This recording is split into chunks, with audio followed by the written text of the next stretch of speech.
சும்மா அந்த படத்துலலாம் எல்லாம் போர்ட்ரேட் பண்ணி நம்மளை வந்து பயங்கரமாக ஏமாற்றிட்டானுவ. என்னென்னா காதலுங்கிறது கொடுக்கறது மட்டும்தான், கேட்டால் அது அசிங்கம், முத்தங்களை வந்து கேட்டு வாங்கக்கூடாது, மரியாதையை கேட்டு வாங்கக்கூடாது, இது கேட்டு வாங்கக்கூடாது, அது கேட்டு வாங்கக்கூடாது. அதெல்லாம் கரெக்டு தான். ரிலேஷன்ஷிப்பில் வந்து மற்ற விஷயங்கள்ல எல்லாம் கரெக்டு தான். மரியாதை கேட்டு வாங்கக்கூடாதுங்கிறதெல்லாம் கரெக்டு தான். ஆனால் காதலில் கண்டிப்பாக நம்ம கேட்டு வாங்குறதுல எந்த தவறும் இல்லை.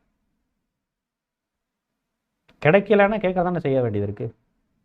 இது ரொம்ப முக்கியமான விஷயம் என்ன தெரியுமா? நம்ம கேட்டு வாங்கக்கூடிய நிலைமைக்கு வச்சிருக்கக்கூடிய நம்ம ஸ்பவுஸ் தான் அதை நினச்சி வைக்கப்படணும். ஐயோ இவ்வளோ தூரம் நம்ம ஸ்பவுஸை வந்து நான் அட்டென்ஷன் கொடுக்காம வச்சிருக்கிறேனே அப்படின்னு சொல்லிட்டு அவங்க தான் அதை வந்து சங்கடப்படணும். ஒட்டு மொத்தத்தில் reciprocation is very very important thing. Which means நீங்கள் என்ன கொடுக்குறீங்களோ அதுக்கு ஈக்குவலாகவோ இல்லை அதை விட மேலேயோ அட்லீஸ்ட் அதை விட கம்மியாகவோ ஏதாவது ஒரு விஷயங்கள் வந்தே ஆகணும். உண்மையிலே வருது அப்படிங்கிறத நான் எப்படி புரிஞ்சுக்கிறது, உண்மையிலே நான் அந்த அந்த மாதிரி விஷயங்கள்லாம் நான் எப்படி புரிஞ்சுக்கிறேன்? ரொம்ப சிம்பிள். நம்மளோட எமோஷன்ஸை கேட்டாலே தெரிஞ்சு போயிடும். ஓகே, நம்மளோட எமோஷன்ஸை கேட்டாலே